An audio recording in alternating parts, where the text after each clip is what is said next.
Vamos lá então. No último tutorial, nós estudamos o método das geratrizes para determinar a interseção entre planos e sólidos da revolução. Nesta aula, vamos ver o método dos planos auxiliares, que é o segundo método que há para determinar esse tipo de interseções. Então, de forma como que por magia, o nosso problema apareceu aqui desenhado já na nossa folha de trabalho. Temos então um cone cuja base está assente num plano de nível e que é cortado por um plano vertical, ou seja, um plano projetante horizontal. Como vocês sabem, a primeira coisa a fazer quando temos um problema é pôr os nomes às coisas. Vamos começar pelo vértice, projeção vertical e horizontal, A2 e A1, e a seguir vamos desenhar dois pontos muito importantes. O ponto B, está aqui marcado, e o ponto C. Porquê que estes pontos são importantes? Porque definem duas geratrizes, a mediana do círculo de base, duas geratrizes essas que constituem a linha de separação entre a parte visível do cone e a parte invisível. Tudo o que está para baixo na projeção horizontal, tudo o que está para baixo destes dois segmentos CA e AB é visível e tudo o que está para cima é invisível, em projeção vertical. Postos os nomes nos pontos do cone, falta-nos pôr o nome no plano. Alfa 1, projeção horizontal, traço horizontal, alfa 2, traço vertical. E agora já podemos então partir para a resolução do problema e determinar a secção criada entre o plano alfa e o nosso cone. O primeiro passo é determinar alguns pontos importantes dessa secção, que são aqueles que a gente pode determinar imediatamente, ou seja, é a interseção entre o plano alfa e a base do nosso cone. Temos à esquerda um dos pontos e à direita o outro dos pontos, ou seja, a circunferência que circunscreve a base do cone é cortada pelo plano alfa no ponto D e no ponto E. Temos as nossas projeção horizontal e vertical perfeitamente definidas. O ponto D podemos vê-lo aqui no desenho ao lado, do lado esquerdo, e o ponto E também está agora marcado. São os pontos na base do cone que são intersetados pelo plano alfa. Há depois outro ponto que para nós é muito importante, que é o ponto onde a secção deixa de ser visível. Ou seja, quando a nossa secção interseta o segmento de reta CA, é o ponto onde a secção passa de visível a invisível. Para baixo, como nós já vimos há pouco, é visível e para cima deste segmento é invisível. Logo, este ponto é muito importante porque nos marca o sítio onde a secção deixa de ser visível. Falta marcar um ponto importantíssimo, que é o ponto mais alto da secção, ou seja, o local onde a secção deixa de ser ascendente para passar a ser descendente, que é aquele ponto ali marcado à esquerda no nosso cone que está a servir de exemplo.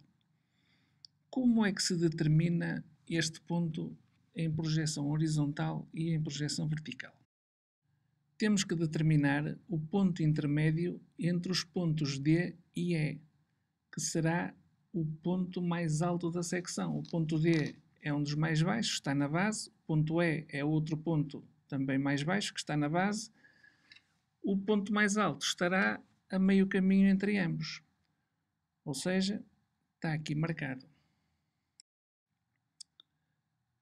Neste momento, temos já determinada a projeção horizontal desse tal ponto mais alto da secção e precisamos agora de determinar a sua projeção vertical.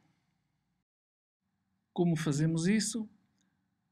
Vamos desenhar uma geratriz que tenha início no ponto A, seja perpendicular à projeção, ao traço horizontal do plano, e isso define, na interseção das duas projeções, define o nosso ponto G, que é a projeção horizontal do ponto mais alto da nossa secção. Tendo desenhado a projeção horizontal dessa geratriz, precisamos apenas de desenhar a sua projeção vertical, que é o que está a acontecer agora, como vocês estão a ver.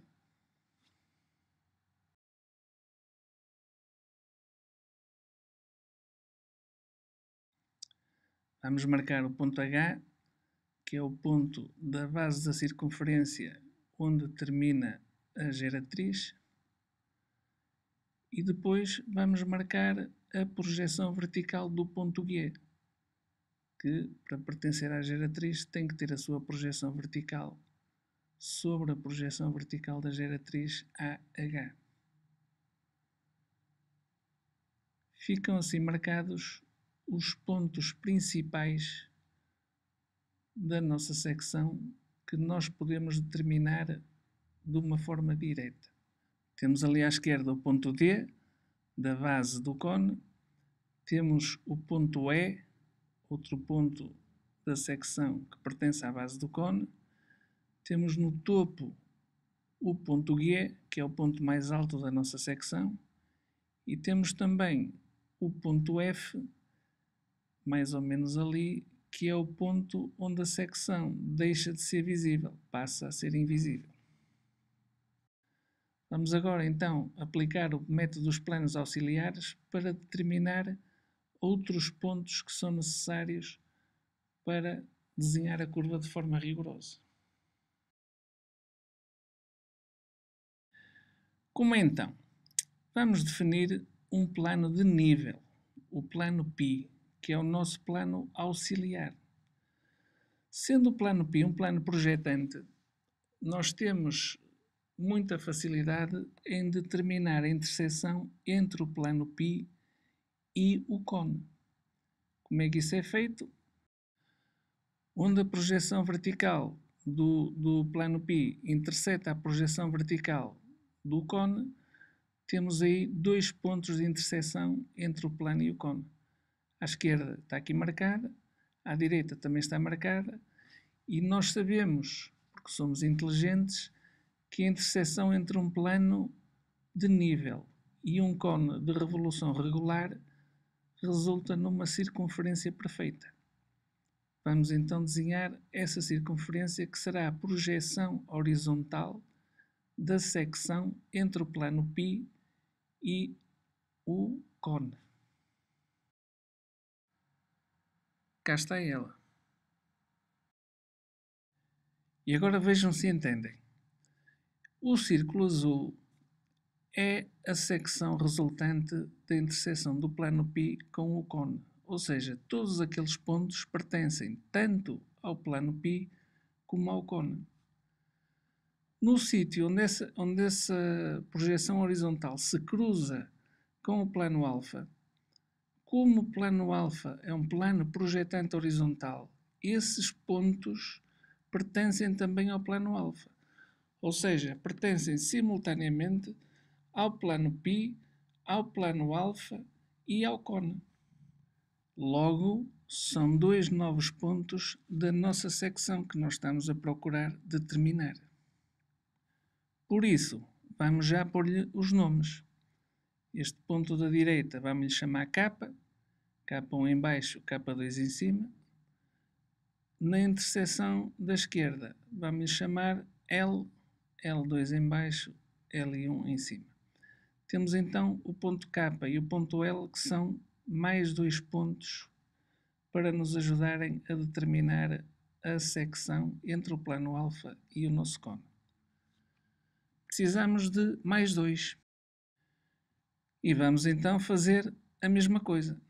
Definir outro plano de nível, vamos-lhe chamar ômega, determinar a interseção entre esse plano de nível e o cone,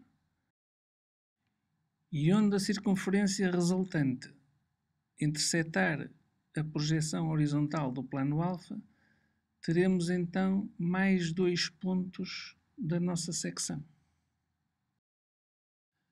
Sigam então atentamente este desenho maravilhoso.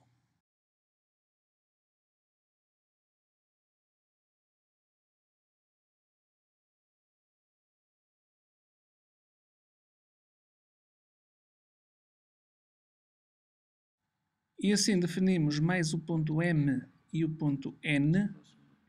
Estamos a marcar ali no cone à esquerda, que são os 2 pontos que nos faltavam para podermos desenhar com algum rigor a secção resultante da interseção do plano alfa com o nosso cone. Vamos começar a desenhar essa secção pelo ponto F. Porquê? Porque já sabemos que para um lado a secção é visível e para o outro lado a secção é invisível. Desenhamos primeiro o lado visível, que passa pelo ponto G, pelo ponto M, pelo ponto K e pelo ponto E. E por outro lado, desenhamos a parte invisível da secção, que passa pelo ponto N, L e pelo ponto D. Esta é a projeção vertical da nossa secção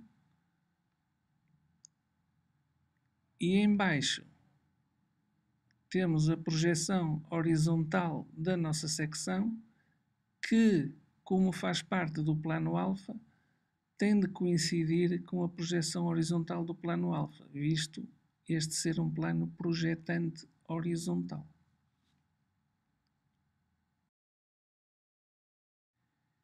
E é assim mais uma forma fácil de resolver um problema fácil. Até à próxima!